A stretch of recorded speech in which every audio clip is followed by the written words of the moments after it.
Chapter 33,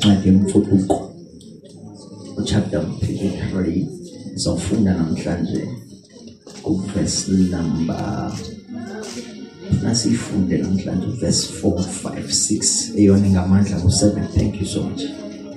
7 and 8.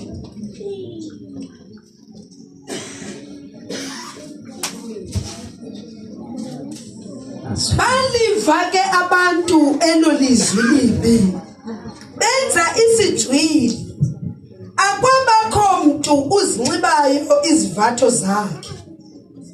Wathi uYehova kuMoses, yithi kunyana bakaIsrayeli, ningabantu abantamo 100. Yes. Ndingathi ndinyuke phakathi kwenu ndiniphelise ngephanyazo. Yeah. Ke ngoko zikhuleni, zikhululeni izivatho zenu. Mama, khawuye ku verse number 6 because of times khawuleza nje 6 and 7 sihle nje. Basithatha onyana bakaIsrayeli izivatho zabo beqalele entabeni yaseHorebhe. Wayithabatha uMoses intente wayitwabululela ngaphandle kweminquba. Khakha iphinde lo verse leyo. Wayithabatha uMoses intente. Yes. Wayitwabululela ngaphandle kweminquba. Wayithabatha uMoses intente leyo. Twabululela meaning wayivulela ngaphandle kweminquba. Meaning wayithatha intente le yokuhlangana mhlaba. iBhayibhile ithi kulesingesi this was a tent of meeting. Intente yokuhlangana. It was a place of contact with someone. Ayindawo umuntu xa efuna uThixo ayekhona. Jebe eyithatha eyisusa ebantwini.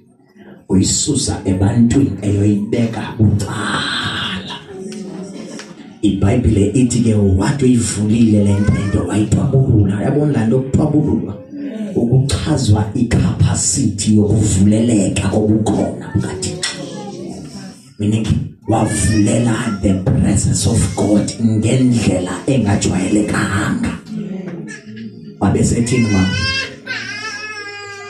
Wayitwabulula ngaphandle kweminquma. Kude neminquma. Kude neminquma. Yes. Neminquma. Wathi intente yokuhlangana. Wathi le intente yokuhlangana. Masambe mhlobo msokothuka. Kwathi ke bonke abamfunayo uYehova babephuma kwizindlu zabo. Lento yayingacengi anymore apostol. Yayixhomekeke emntwini ukuthi uyamfuna na uYehova.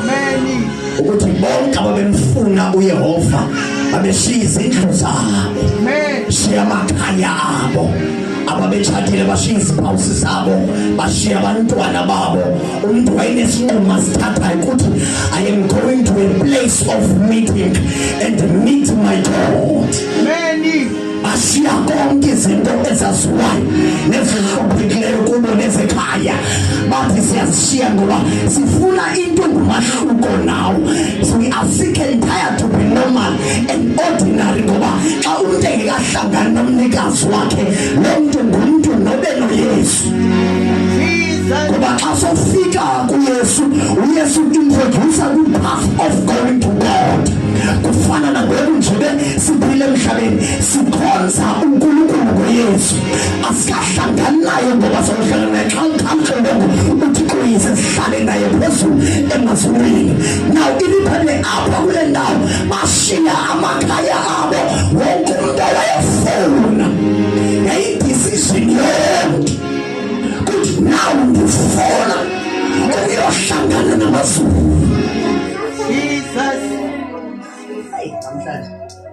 Funda. Bonke abamfunayo uYehova baphuma. Baya ententeni leyo yokuhlangana ingaphandle kweminqubo. Ngaphandle kweminqubo. Kwathi xa uMoses aphumayo esiyententeni leyo. Nansi into ebuhlungu ya. Besuka bema bonke abantu. Moses uyaphuma yena kwakhe. Uya kule ndawo yohlangana noThixo. xa isiya kule ndawo ehlangana nothixo abantu nabo bayaphuma kwabo kodwa abaphumi baye kule ndawo ayakuyo. They looked at Moses going to God, but they dwell in their entrance doors. Bamukela uMkhosi kaNkulunkulu eyohlangana namazulu. Linamandla manje lizwi lakho. Liyaphila liyasebenza. Ngalodala ungekho kube khona. Oh Jesus. Lifundiwe nje Nkosi. Lord. Yenza lento senhlizweni yakho. Mighty Jesus. Kwethu sesonweni. Inhliziyo zilapha zilambele lo. Zinqandele lona ngoba kulo sivuza amandla. Baba sinika sizuko lodumo.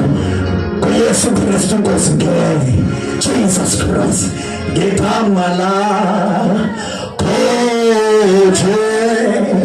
Yesu ukaphansi